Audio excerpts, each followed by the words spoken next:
ଦେଖନ୍ତୁ ଆମେ ଯାଇଥିଲୁ କାଲି ବାଣିଜ୍ୟ ମେଳା ରବିବାର ଥିଲା ଯେହେତୁ ଟିକେ ଗହଳି ଥିଲା।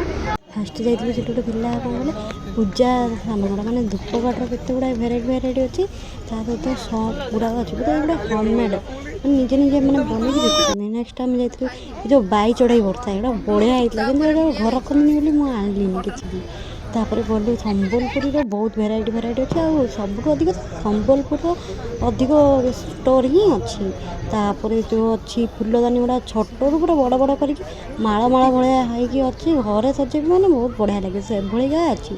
ପୁଣି ଆଉ ଥରେ ଗଲୁ ସେଇ ସମ୍ବଲପୁରର କୁର୍ତ୍ତୀ ତାପରେ ଶାଢ଼ୀ ତା ସହିତ ପିସ୍ ଗୁଡ଼ାକ ବି ବିକା ହେଉଛି। ତାପରେ ଏଇଟା ଗୋଟେ ଯେଉଁ ୱାର୍ଲଡ଼ରେ ଲଗାନ୍ତି ବଢ଼ିଆ ଲାଗେନି ଗୋଟେ ସାଉଣ୍ଡ ହୁଏ ଏସବୁ ବି ସିଏ ମାନେ ହାତ ତିଆରି କରିକି ଆଣିଛନ୍ତି। ତାପରେ ଛୋଟ ଛୁଆଙ୍କର ଖେଳନା ବି ଗୁଡ଼ାକ ଅଛି ସେଗୁଡ଼ାକ ବି ମାନେ ଏଗୁଡ଼ା ହାତ ତିଆରି ଆଉ ସେମାନେ ତିଆରି କରୁଛନ୍ତି ନିଜେ ଆଉ ବଢ଼ିଆ ଲାଗୁଛି। କିନ୍ତୁ ପୁଣି ଗଲେ ଏଠି ଗୋଟେ ଦୀକ୍ଷୀ ପାଇଁ ଗୋଟେ ଡ୍ରେସ୍ ଦେଖୁଥିଲି ଦେଖନ୍ତୁ ସେ ଦୁଷ୍ଟ ଜମା ବି ରହୁନି। ସେ ଭାଇ ଜଣ ଦେଖିକି ବି ହସୁଛନ୍ତି କହୁଛନ୍ତି ନିଅନ୍ତୁ ମ୍ୟାଡ଼ାମ୍ ଭଲ ଅଛି କିନ୍ତୁ ୟା ମତେ ଜମା ରହୁନି। ମ୍ୟାଡ଼ାମ୍ ଆମର ହାଲିଆ ହେଇକି ଟିକେ କହୁଛି ବାଇ ତମେ ପଳାଅ ମୁଁ ମୋର ଏଠି ଅଛି। ଦେଖନ୍ତୁ କେମିତି କହୁଛି ମାନେ ଧରିକି ପୁଣି ଗଲୁ ଗୋଟେ ଜଗନ୍ନାଥ ଠାକୁରଙ୍କର ମାନେ ବଢ଼ିଆ ଅଛି ସେଠି ଭଲ ବନେଇଛନ୍ତି ବଢ଼ିଆ ଅଛି ସେଗୁଡ଼ାକ ଦେଖିଲୁ। ଦେଖନ୍ତୁ ସେ ମ୍ୟାଡ଼ାମ୍ ଆକୁ ଦେଖି ଅଛନ୍ତି ୟାର ଦୁଷ୍ଟାମି ଯେମିତି ହେଉଛି ନା ସିଏ ବି ଦେଖିକି ଆକୁ ହସୁଛନ୍ତି।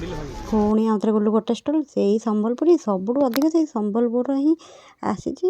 ଆପଣ ଭେରାଇଟି ବ୍ଲାକ୍ଟା ବି ବହୁତ ବଢ଼ିଆ ଥିଲା। ଥାନି ଗୋଟାକ 250 ବୋଧେ ଅଛି ମିଟରକୁ। ତାପରେ ଗଲୁ ଗୋଟେ ସ୍ୟାଣ୍ଡ ଦୋକାନକୁ ଦେଖନ୍ତୁ ବଢ଼ିଆ ଥିଲା କିନ୍ତୁ କିଛି ଆଣି ହେଉନି ସେ ତ ରହୁନି ଦୁଷ୍ଟ ତାକୁ ଧରିକି ପୁଣି ଟିକେ ବୁଲେଇଲି। ଲାଷ୍ଟକୁ ଗଲି ଗୋଟେ ଚୁଡ଼ି ଦୋକାନକୁ ସେଇ ଚୁଡ଼ି ଯେଉଁଟା ପସନ୍ଦ ହେଉଛି ମୋ ପାଇଁ ପୁଣି ଆସିଗଲି ସରିଲା ଆମ ଯାତ୍ରା।